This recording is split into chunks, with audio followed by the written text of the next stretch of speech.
Sunday night, I'd watch the practice with none of my friends. I'd turn the dial to ABC to see the creep of the week that Bobby Donald defends. But I'm out of practice. With your hosts, Keith Barney. Hosts.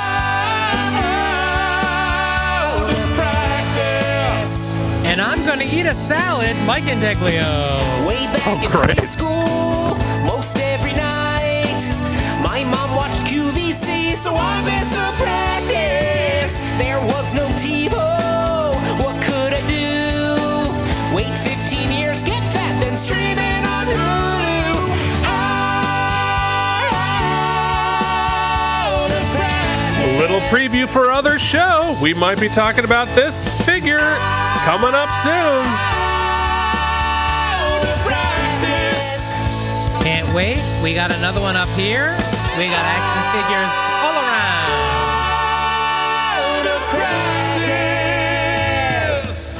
And welcome to the Out of Practice podcast, a weekly podcast in which me and my co-host, who I forgot that they're two hosts, Mike and Deglio, discuss David E. Kelley's award-winning series, The Practice. This week we are up to season 6, episode 12, Pro Se.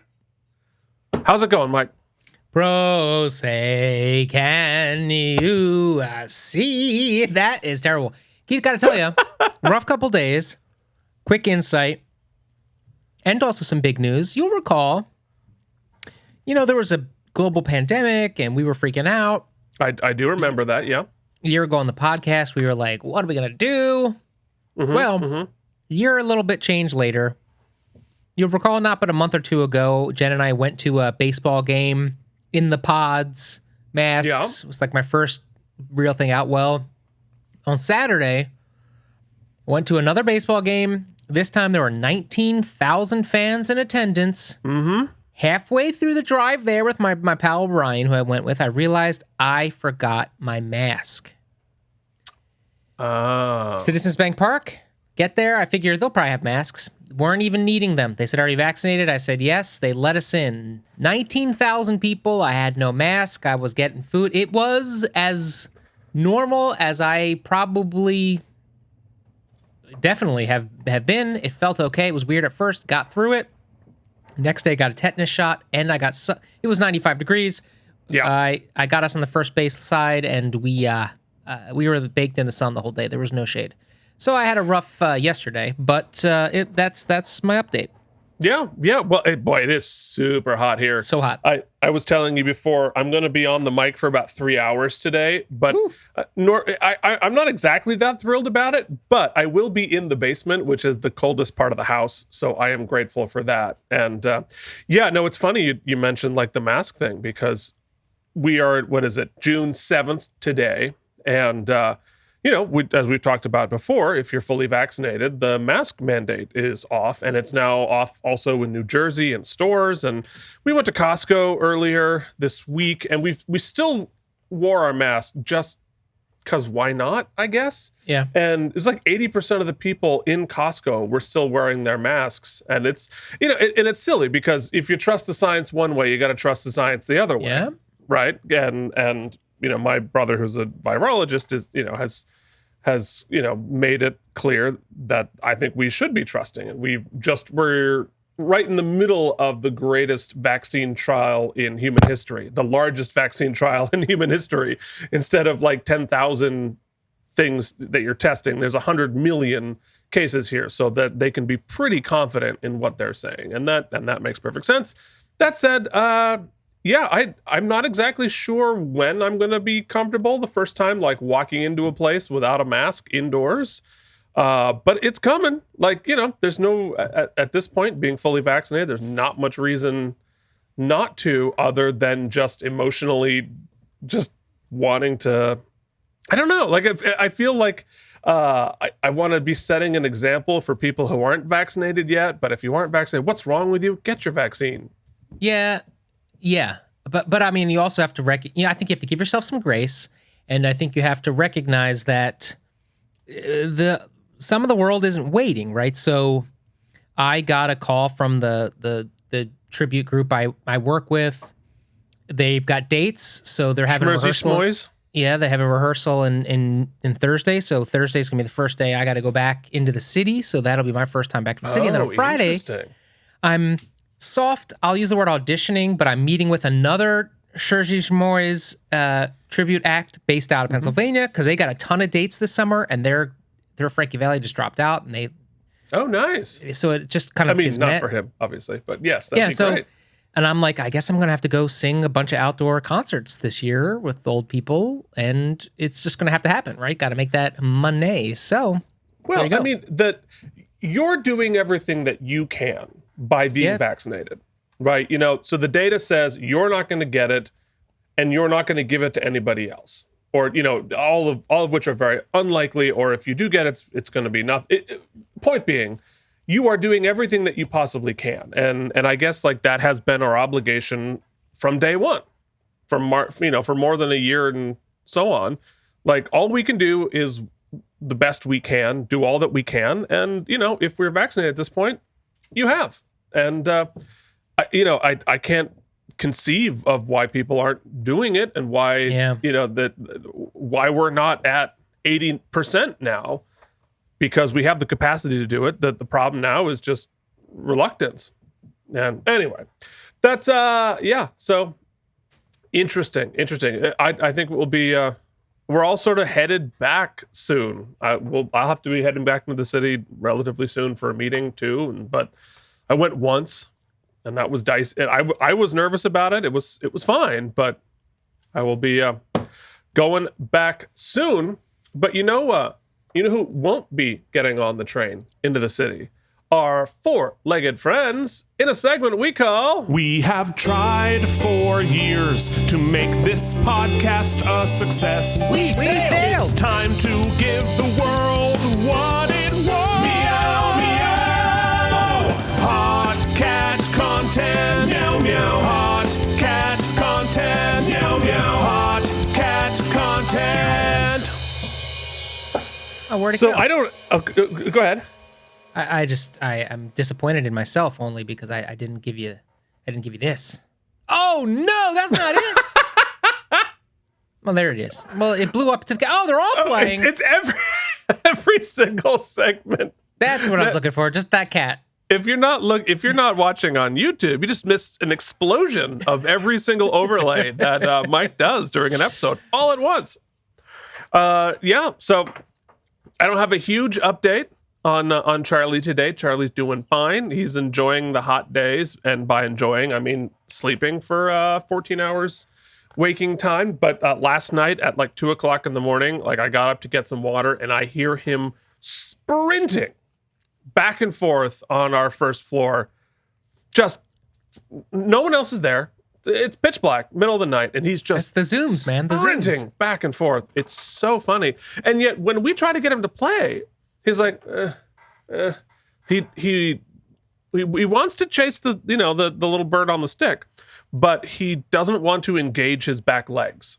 Yeah, So he sort of like lies down and like flops at it lazily. It's pretty silly, but I'm trying to like exercise him because he's eating a lot of food. He's getting a little hefty, and you want to get the heart rate up. He's like, yeah, you should talk, fatty. But he just like he doesn't do it unless it's 2:00 in the morning. No updates here. Although you'll recall, I'm gonna have to make this long story very short. Okay, so you'll recall last episode we discussed that I was interested in getting the third cat. Uh-huh. Jen's mom has sent more pictures. One of the cats that is up for adoption from Jen's mom looks exactly like Charlie Jr., and I'm tempted. Oh, for us to have a cute. twinsies. So that's still in the works. That's our latest. But you'll also recall that last week you said my marriage was hinging because remember I was debating getting that romantic hotel in the city? Yes. What happened with that? Well, we mutually decided that we were not going to get to the hotel because dinner reservations were at 4:30 p.m. Easily we'll be back in time and we can watch the Mayor of Easttown season finale. Yeah, right. It'll be wonderful. Well, Jen was with her friends. She got to drinking. It was 11:30. We get back. Keith, guess what? The garage was closed. And it says if you don't get your car out by 11, it's not New York. They close garages around here.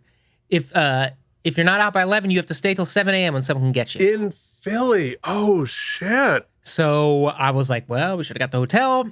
But Jen, in all of her CEO-ness, and let me remind you, she was drunk at this point, somehow found a call box, like if you were being assaulted in the alley type of call box, like that no one has ever used before. She somehow got a hold of somebody, and this old janitor man like led us into some recess of the building and then opened the garage. She got us out. So amazing. Good CEOing, Jen. CEOing all the way. And I, of course, did nothing to earn the cat. So who knows? Yeah, I know. Well, because I know she's not caught up to the episode where we discussed this. So we do not know if she is going to play the veto card or not. But we shall see. We shall indeed. I'll tell you what else we're going to see. We're not going to see, but we are going to hear from our good friends on the social media in a segment we call Filings and Subpoenas. Filings and Subpoenas. Filings and Subpoenas. Filings and Subpoenas. I tell you what, Mike, I have a very important question for you. I can't wait to come up with an answer on the spot. If people want to contact us, how would they do that? Well, Keith, as you can see here on the screen, they can always write us an email. Easiest way. We get back to you at some point. Well, if you are like, if we assume you're a human being, because a lot of robots write us, but you can write us at outofpracticepodcast@gmail.com. If you'd like to hit us up on the Facebook, you can do that at Out of Practice. I think that's also our Instagram at Out of Practice Podcast. Lots of fun work goes up on the Instagram. It's popular. We got a lot of people that tag us in things. It feels nice. You can comment there as well. Well, I'll tell you who They can also write us on the YouTube. The YouTube is where we have a moderator, and he talks liberally. Yes. Well, in fact, it's funny you say that, because we have heard from our YouTube moderator, Phoenix Cage, who says, we talked a little bit last week about the Friends revival, and he said, I never had any interest in Friends, but I loved Frasier, though I personally have a dry sense of humor. Keith, did you ever listen to the Frasier rewatch podcast that Myra did with Kevin Smith? It was amazing. I have not. I'm sure that I would enjoy it. I feel like I need to watch all of Frasier from start to finish at some point, because I've seen a lot of it, but I've never actually watched it continuously. And I'm out. You're out of Frasier? The Frasier podcast that you're about to pitch, I'm out. No. No, I am not going to pitch a Frasier podcast. Although David Hyde Pierce did direct Jillian's show on Broadway. Very nice fellow. Anyway, so Phoenix also says... You want to pick that up, Keith? I feel like you dropped something. Oh, sorry. Is it down here? Oh, yeah. Oh, yeah. All of my name drops come straight through my wife. Yeah, me too. I've never met anyone ever in history that was cool that wasn't through my wife. So there you go. I could name drop a ton from that show. Anyway, so Phoenix continues while I pick up the name. He says, I disagree with Keith's statement that there was no ticking clock, talking about last episode. There was no ticking clock, and that Bobby could have waited a month. And this was, of course, going to the police after his client looked like he might have been murdered. But it turns out he wasn't. The longer he waited to tip off the police, the less likely it would be for them to catch the killer. And he couldn't wait until he was absolutely certain his client was dead, because he might never be certain. Someone like Derek Grant would have had people help make the body disappear. Yes. But within a day, the police may still be able to find evidence of the murder. After that, Derek Grant could flee the state and Bobby would have failed his client. Yeah. And I mean, yes, of course, you can't wait forever. But I think, like a good 12-hour clock could have been, there was a bit of a ticking clock, but it wasn't like you have to do it in the next 10 minutes because, murders take a couple of days to cover up. Yeah. So he said some more stuff to you. Yeah, I was said basically defending you a little bit in that while there was a ticking clock as far as like trying to solve a crime if there were a crime, also we have to remember we were trying to like sort of cover up a crime also. that's true. And the episode juxtaposed that against the fact that like we were left without any sort of understanding of the stakes for Bobby as to why he was so hype about this guy. So it lacked a bit of nuance, I think, is what I was saying. To which Phoenix agreed, actually, ultimately. Well, how about that? We have good communication happening here on the YouTube, so please join the conversation. All right, so let us now continue forward by hopping back. Wait. Oh, God. Something I forgot to mention, Keith. When we didn't even discuss what we were going to do today. No, I want to briefly make a recommendation to you in our loudest segment that I don't even have the bumper queued up for, but the visuals, but we have the bumper. Right, but I think that's one that I forgot to load. So why don't you do it for us? I got a new computer, so I had to rebuild the soundboard. So Mike, take it away. More TV. Keith, so Perfect. There is a polarized kind of opinion of this comedian / actor named Bo Burnham. You might know him. He's had a couple of Netflix specials. He does like stand-up comedy mixed with comedy songwriting, he was in that movie that I discussed earlier called, oh, damn it, I forget. Anyway, he's moving into acting. Some people think he's a little pretentious. I happen to think he might be a genius. He reminds me of he's like the reincarnation of old Keith if Keith had been born in 1990 and was now a 27-something-year-old. Okay. He has a new special on Netflix. It is called Bo Burnham Inside. And he basically locked himself in his apartment with a bunch of camera equipment and created a comedy special, sort of, / you slowly see him deal with a year inside during the pandemic as a white dude. Can I be funny? Is it just time for me to shut up? Does anybody need my content? What is content right now? But he also writes kind of banging songs. Okay.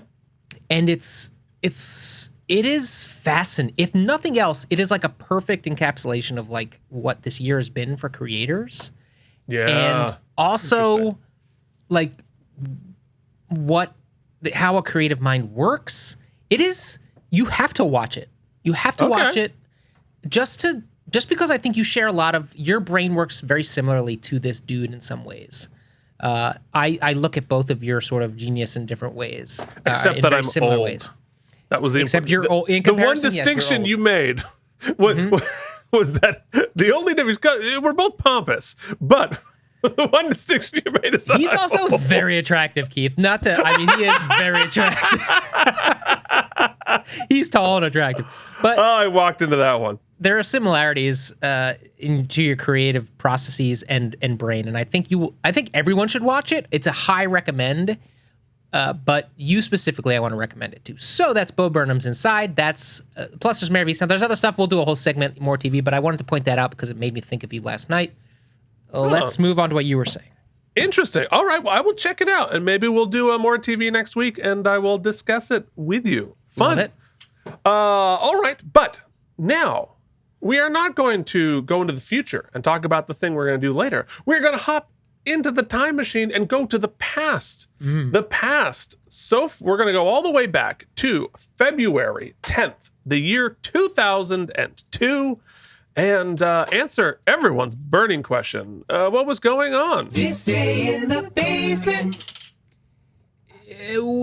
Keith, it should be noted, we are so close to meeting here. Our timelines are so close. Only about a year. A year. We are a year out. Less than a year. No, about a year. I guess auditions were what, January? January, so yeah, less than a year. Though we didn't really interact in auditions, I imagine. I don't remember.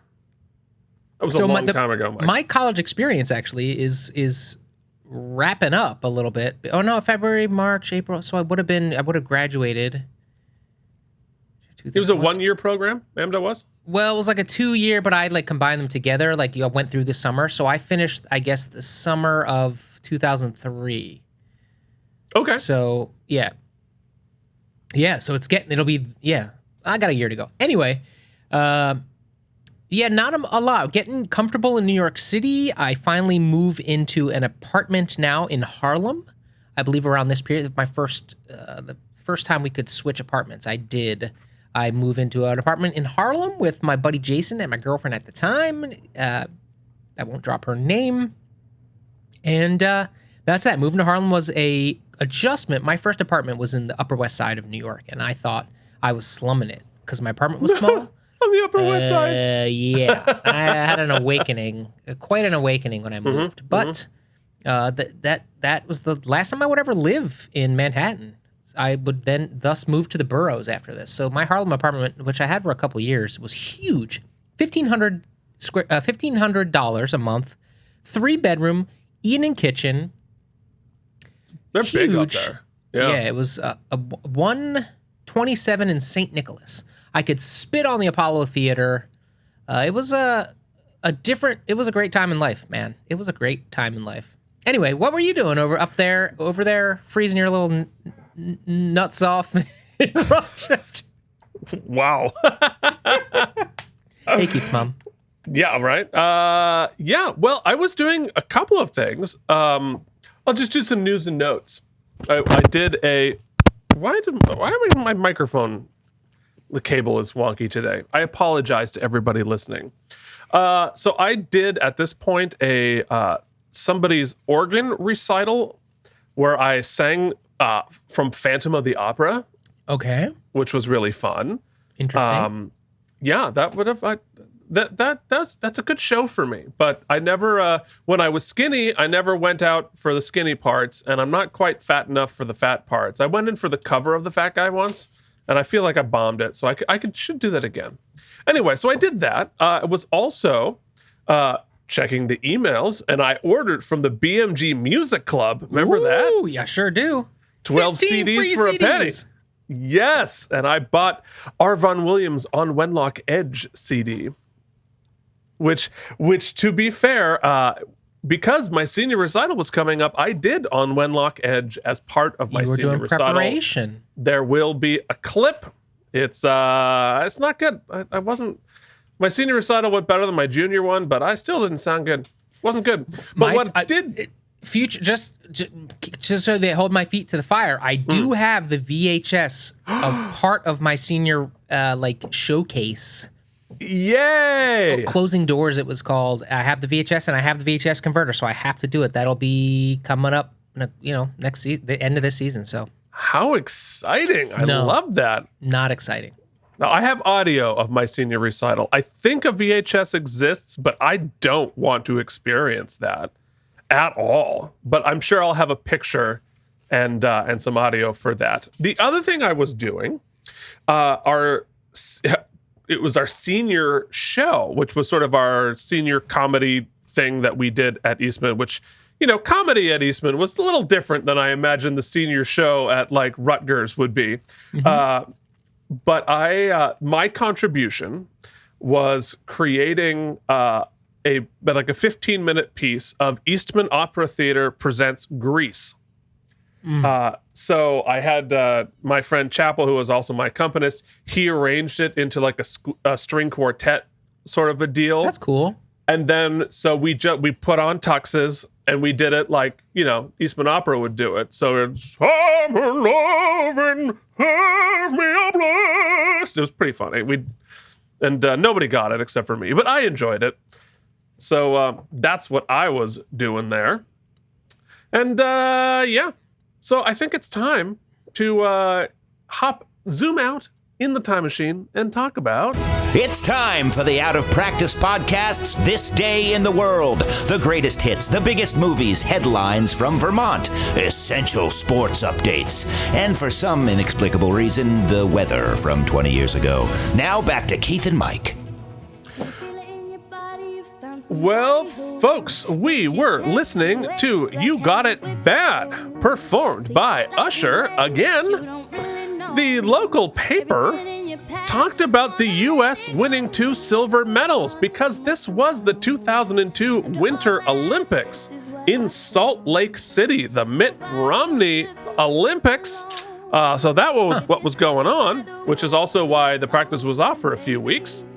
And the top movie was Collateral Damage, possibly the most forgettable Arnold movie that ever came out. Was in that? Yeah, it was an Arnold action movie. Took in $15 million. I don't think I saw it. I don't remember it. But that's just one of the things that happened. So, a lot going on. We were all watching the Olympics. We didn't care about anything else, but I'll tell you what we did care about. Everybody's favorite segment. It's time for Sports Ball. On January 19th, the Philadelphia Football Eagles continued their playoff run with a 33-19 victory over the Chicago Bears at Soldier Field. McNabb outdueled Shane Matthews and Jim Miller. The Eagles were finally defeated in the NFC Championship game by Mike Martz's greatest show on turf, 29-4 in the Dome in St. Louis. Oh, the Dome. You think we're done? No. This sent the St. Louis Rams to the Super Bowl, where they would face the New England Patriots, who had just lost their starting quarterback, Drew Bledsoe, to injury. The underdog Patriots were somehow able to beat the Raiders in the snow behind a former 6th-round pick backup quarterback, no name, by the name of Tom Brady. The rest is history, folks. Brady beat Kurt Warner in one of the greatest upsets in NFL history and won the Super Bowl and won his first NFL MVP award, Super Bowl MVP award. He is currently the reigning Super Bowl MVP award winner. So, for those of you who aren't sports ball people who don't care, let's just frame this. Although we talk a lot of shit on Tom Brady, we've murdered him. We've had him murder others. We've had him become a baby. We've done so many things. Check out our Instagram Out of Practice podcast. It is insane what we do to Tom Brady every week, but and he deserves every bit of it. We are doing a podcast about a television show that aired so long ago. 19 years ago. And yet, the person who won the Super Bowl the year that we are discussing won the Super Bowl this very year. When we were in our 20s in college, he won the Super Bowl this year, 19 years ago. So here's how much of losers we are, Keith. Potentially, well, you for sure, we're in your dorm room, right? Doing Grease the Opera. Watching the practice, okay, while Tom Brady was winning the Super Bowl. 20 years later, you're now doing a podcast about the show you were watching in your dorm room while you were doing Grease the Opera, and Tom Brady's still winning the Super Bowl. We are reliving our glory days, and he's still in them. Yeah, it is absolutely insane. It's bonkers. And of course, that Super Bowl was crazy because we were all rooting for him. Because he was the underdog. Yeah, he was the Nick Foles of that Super Bowl. He really was. And who is this guy? He's going to be terrible. I mean, to be fair, he won the MVP and he threw for 150 yards or something. It wasn't crazy, but it was really the defense that did it. Anyway, you know what it's time for? Here's your signal, Mike. You ready? Yeah, I started. I'm a human being. God damn it. Okay. My life has value. And I'm not going to take this anymore. It's time to talk about the damn episode. You know what? We're gonna have to do it again. I gave you the signal and everything. I know, it's technology, Are you ready? Are you ready? Couldn't be more ready. More ready. Here we go. Here, I'm going to give you the signal. And I'm a human being. God damn it. My life has value. And I'm not going to take this anymore. It's time to talk about the damn episode. Folks, we are talking about The Practice Season 6, Episode 12. We are halfway through the season already. The episode is entitled Pro Se, and it was written by Jonathan Shapiro, all by himself. No David E. Kelley this week, who last wrote on Inter Arma, Silent Lieges, and directed by Michael Zinberg, who last directed Friends and Ex-Lovers, which means there's only one last thing to do and answer the eternal sexy question.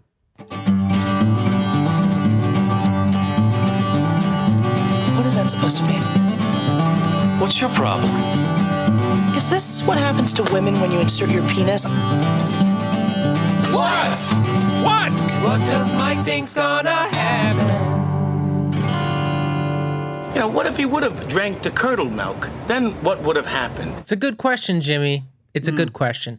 You know, I ran into a problem this week because not only do I not know what pro se means, but I almost entirely forget what happened last week because that's life. Though the previously on 20 seconds that I watched today and queuing up the episode, they really are going hard and reminding us what happened last week with our client. So we might have a continuation. So I'm going to guess that though our guy who played Abraham from The Walking Dead made it out of last episode, I think he gonna get dead this episode. Okay. Meanwhile, That's the guy that beat Bobby in the cell. Yes. I think he's gonna get dead in prison. But that doesn't tell us. Wait, hold on. There's another guy I'm seeing on the TV there. I don't have a very good pitch this week, Ethan. I feel bad about it. I don't have a good one. So I have to revert back to an old favorite, my standby. I promise I'll come and swing in next week. But this week, finally, is when there's going to be some hot, sexy, steamy tension, finally, between ADA Lowe and one Helen Gamble. I've been teasing it for weeks, months, maybe too long, some would say. Yeah. But this is going to the get week. sore. If it's not ADA Lowe, somebody. Helen has been fighting. She's lonely, Keith. I know that she can stand on her own. She doesn't need a man. I know that. All right? But she deserves a man. And a man, and we deserve her deserving a man. Do we, though? I mean, it's been a long time since we've seen her giving away client secrets while banging on the bathroom floor. Yeah, that's that. It's been a while, and I hope Mom's turned this off by now. I'm so sorry, Keith's mom. I'm really not this guy. I mean, I am. It's pretty accurate. Did you hear the impersonation he did of you a couple of episodes ago? I'm just a debonair Southern librarian. Okay. And I'm out of here. If you'd like to listen to Keith be embarrassed as I make his mom a sexy Southern librarian, you can hear me do it for 45 minutes to an hour with the episode. Hit up the QR code or just listen on your podcast service of choice. We will listen to the Practice Season 6, Episode 12. And if you just want to skip ahead to us talking some more, stay tuned on the YouTubes. We'll be back. Better help. It works.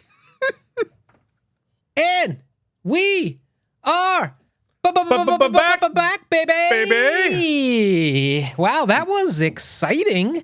All kinds of stuff. Hopefully you escaped with your sanity and your wits about you because... Makes one of us. Yeah, well, no, it makes two of us, Keith, because we had a client escape, but... oh, no! I was so wrapped up in it that I forgot to write down notes, but that doesn't matter because we're supposed to be doing this stuff in real time anyway. Right? Didn't we agree? Yeah, there's a lot going on here. And you're also recapping it right before you recap it twice. Mm-hmm. First off, we do that with a segment we call, I haven't loaded it, make us 30 seconds to remember what just happened on the show. Things are going well. Listen, that dude from Breaking Bad is here. He straight up killed somebody over a pack of smokes, but he ain't going back to prison, baby. So he decides he's going to be his own lawyer. He has a bunch of fights with Ellenor. They're having the same fight the whole episode. And at the end, he puts a gun under her, kills a guard, and walks out, gets in attacks, and he's like, peace. Meanwhile, Bobby's a little upset that he got his ass beat. He thinks he might sue, but at the end of the day, he cries it out with Lindsay, and he's feeling like he might leave the practice. Yes, indeed. Nailed Nailed it. And could you nail it again, but just fewer syllables? I can absolutely try. With a very long, note in the bumper, perhaps?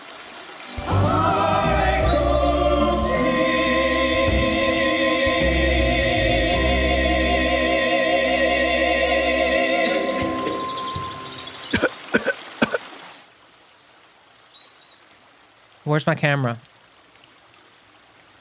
There you are. Gus Fring kills cellmate.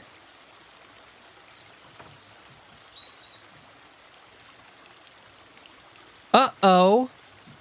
He defends himself. Then he hails a cab. Well done again. Damn. You're so good at that. Whoa! They're all back. The man can come up with a haiku on the fly. Can't play the bumper right. But what I can do is go ahead and hit this bumper to take us in to the oopsies. Oh, or not.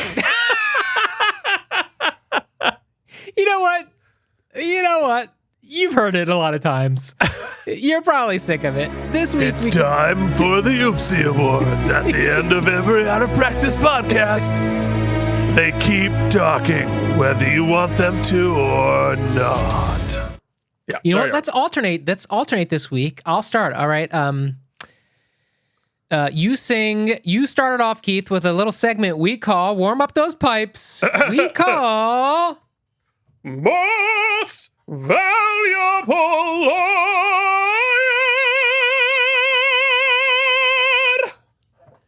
guys.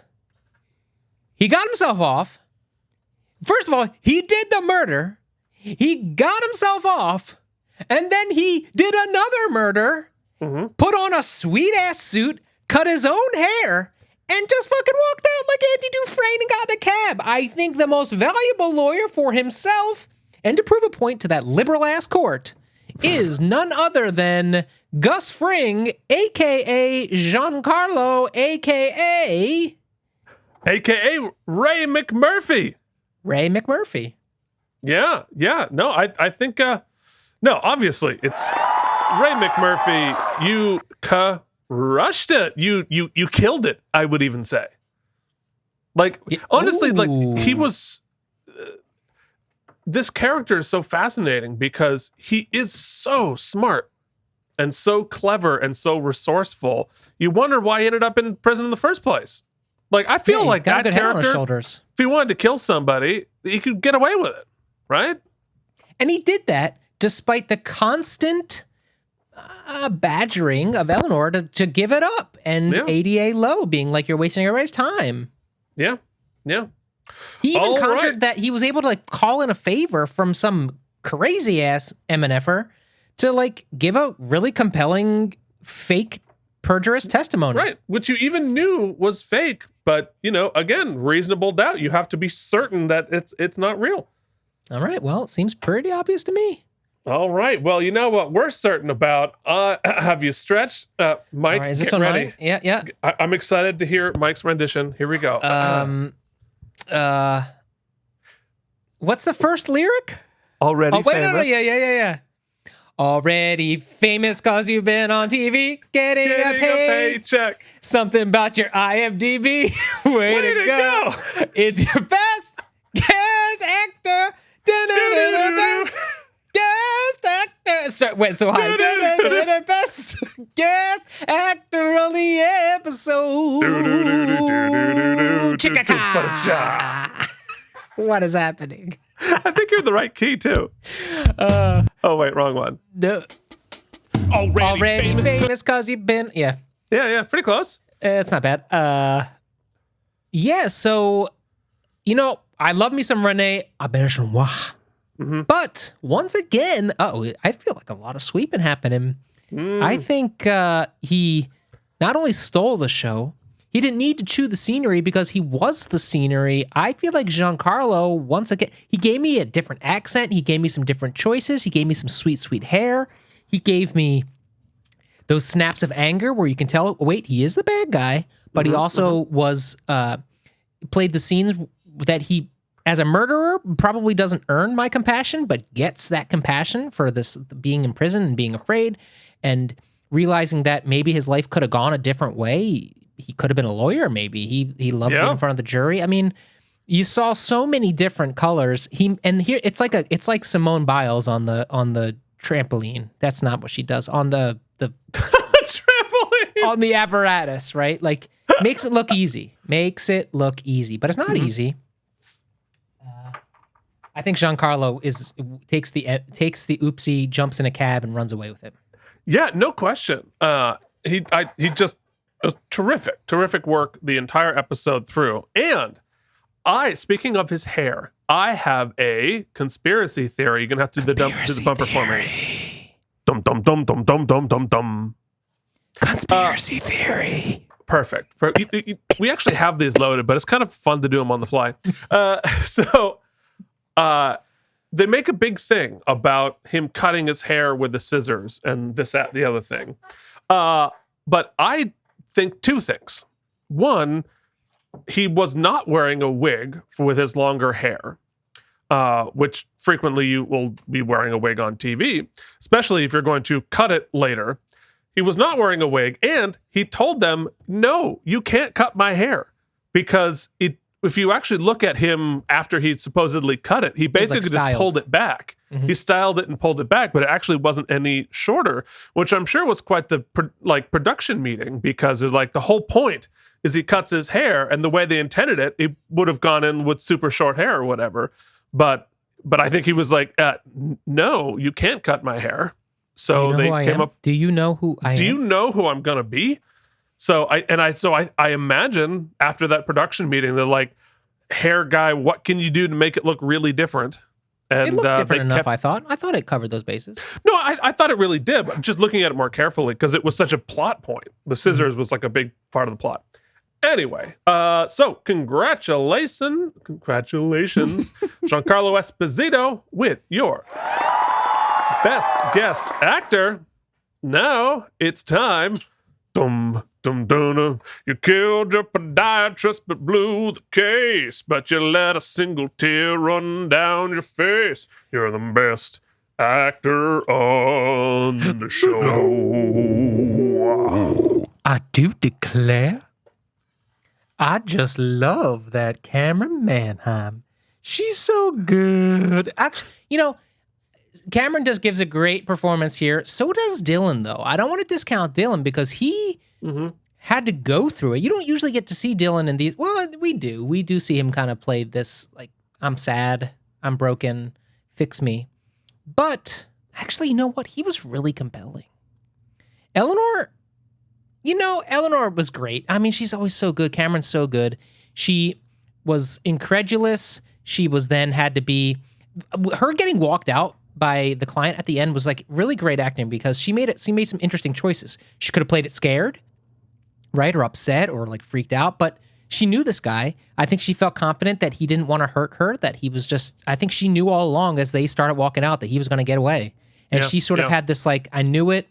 I'm disappointed. I can't wait to tell that judge I told you so. She had all these kind of layers playing that a lesser actress would have just played the ooh.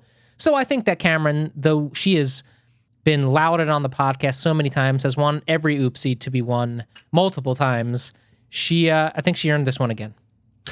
Yeah, that's true. She's the only one of our main cast members who has won Best Guest Actor while being part of the main cast. Yeah, I thought she was terrific. I mean, like her great single tear when she discovers the guard's been killed. But actually, I'm going to do the opposite, and I'm actually going to give mine to Dylan, because I thought... Great. I was hoping that would happen. I really liked the range that he showed. He took it to 11, then he had some more vulnerable times. It wasn't it wasn't odd to have this arc after what happened. It's just odd not to have had this arc 16 other times on the show, but that's not Dylan's fault. I thought he did an excellent job. So congratulations, Cameron Manheim and Dylan McDermott, for your Best Actor Awards. And now it's time for the Tom Brady Award for being Tom Brady. Yes, it is. We talked about Tom earlier in the podcast because as we're mocking him right now, he was winning Super Bowls then, winning Super Bowls now. But in a twist of universe, I will say this week's winner of the Tom Brady Award for being Tom Brady. If you want to see last week's, by the way, check us out at Out of Practice Podcast on Instagram. Yes. You will see Keith this week photoshopping up Tom Brady working at Los Pollos Hermanos. Oh, okay. Los Pollos Hermanos employee Tom Brady wins the Tom Brady Award. Some might say Los Pollos Hertamos. No, that's terrible. That's really dumb and not funny. So let's stick with what Keith said first.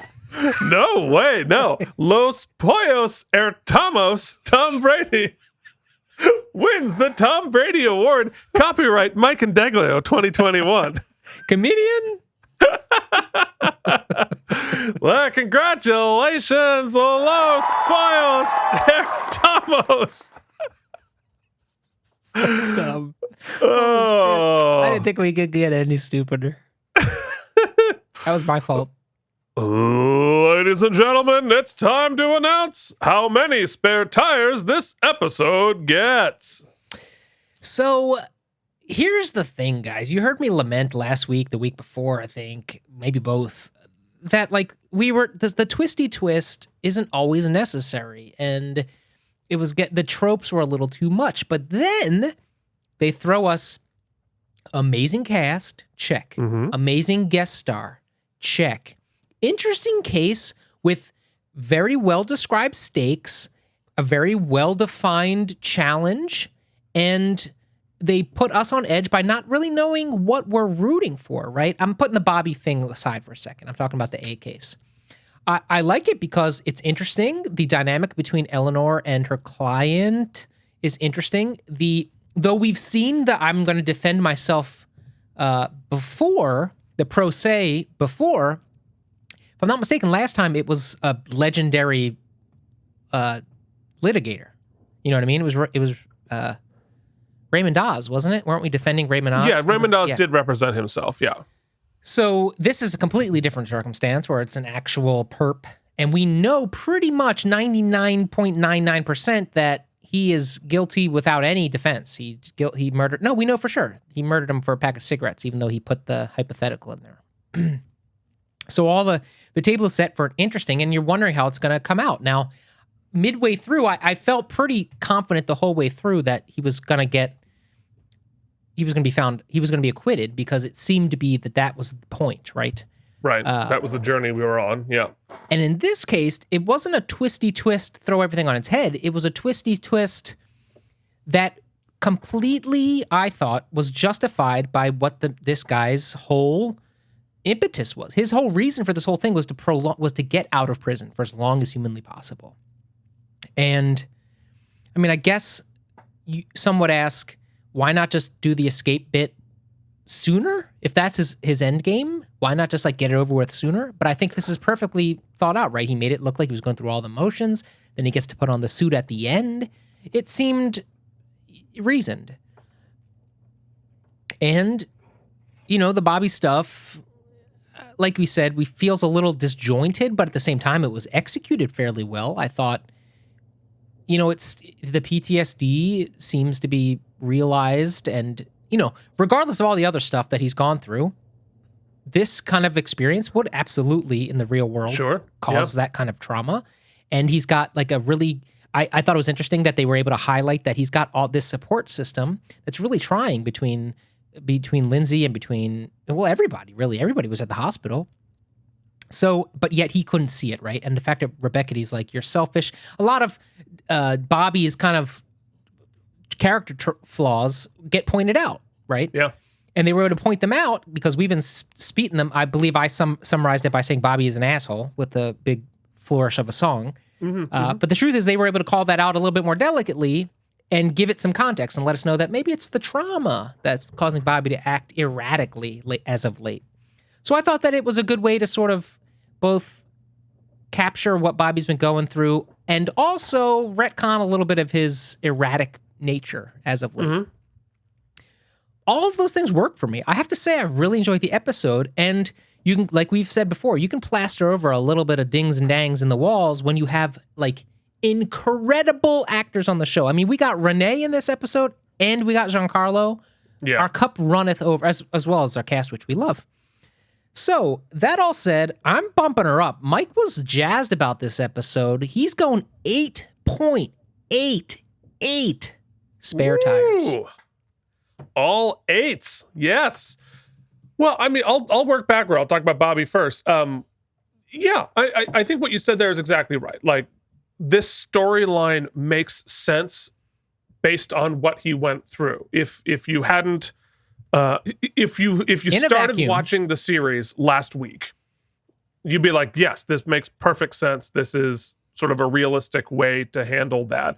And and of course we mentioned it during the episode. Like, it's weird that this happens to Bobby and not people who have gone through other trauma on the series. It's weird that it happens to Bobby, and this particular trauma sets this off.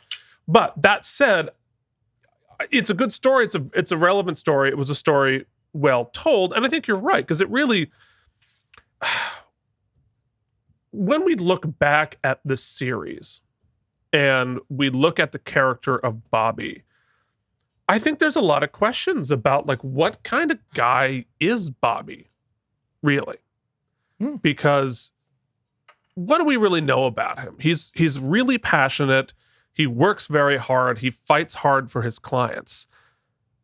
But in his personal life, like, he doesn't treat everybody that well. He's pretty inconsistent. Like, looking back, he's a great litigator, and he built a successful practice. But if you ask me for what are 5 really good personal characteristics of Bobby, unrelated to his legal work, I think you'd have a hard time really getting to the bottom of those. I mean, so I don't know. I don't know why that's necessarily relevant to this, but pointing out that his sort of passion makes him reckless and makes him not treat people that well because he's so wrapped up in the thing that he's doing. Anyway, just a question, something to think about as we move forward. As far as the main case, here's what I really like about it.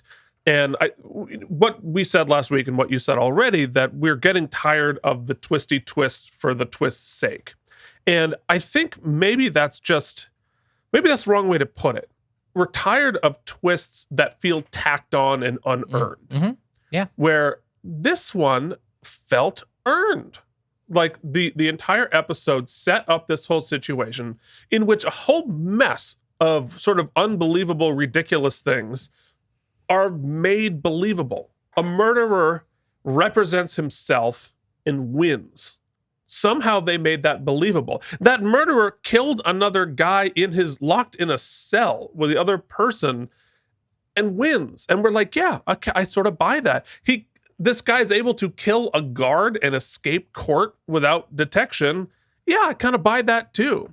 And to answer your question about why he didn't do it earlier, why he didn't escape earlier, well, I think he needed the scissors. And so he needed to look for an opportunity to get a weapon to do that. And by going into judges' chambers, whether or not he orchestrated that or that was a thing of opportunity, I don't know. I feel like if he hadn't orchestrated it, he would have found a way to orchestrate something to get some sort of a weapon to make this happen. So I think I don't know, they took a pretty pulpy, ridiculous story, but you're right, with the great performances, and it was well structured and written and shot and made it believable and made it exciting. And as a result, I really like this episode too. So you know what? I rarely do this. I'm going to go with you. Crazy eights all around. Yeah, I like it. That's what it felt like it needed. Yeah. Crazy eights. Well, you have, oh, wait, the Easter egg reveal. Time to reveal the Easter egg. Let's get to it. Is that Renee again? Well, this is a double Easter egg. Okay, hit me. Because on our last episode of Look at My Star Trek Toys, subscribe below. Like and subscribe, guys. Like smash that bell icon. I think they say that too. When we saw Q, the character come up, played by John Delancey, who was on The Practice, you confused Q with Odo, who sleeps in that bucket. Oh, yes, I did do that. So there you were. There is Q in Odo's bucket as our double. How am I gonna demonstrate that, like, visually? You've double screwed me. Oh, like the guy, you don't try to screw me every week with Tom Brady. Yeah, it's true. Q in Odo's bucket. Did I say that right? Q in Odo's bucket. That's right. Okay, you're all right. Oh my God. Okay, folks, you have gotten your way through another episode of the Out of Practice podcast. Thank you so much for listening. If you would like to join the conversation, you can do so by emailing us at outofpracticepodcast@gmail.com. You can find us on Facebook and Instagram at Out of Practice Podcast. While you're at it, do us a huge favor. Nobody's done it in 47 years or so. Join the jury. Leave us a rating and review on Apple Podcasts or any other service of your choice. It really helps us get new listeners, which we really appreciate. We will happily welcome you. And who else we appreciate? We appreciate our founding sponsors. This episode is brought to you by Jorge Navoa, Cloud Lover 69, Leanne Wrights, Jennifer Masanova, and Kari Coons. Did you know that you can get your name on that list? And you only have to donate one time to get your name on that list, and then you can stop subscribing like some of our founding sponsors have done, but really it only matters that once. Just show us you care. That's right. You can do so by clicking the links in the show notes. And yeah, or just tell somebody that these two insane people make some insane content on the internet. Then what you do is you grab some scissors, you fake cut your hair, you kill the guard, you get your best friend to walk you to a taxi, and you give him some laser sounds as you ride off to freedom. Laser sounds, sir.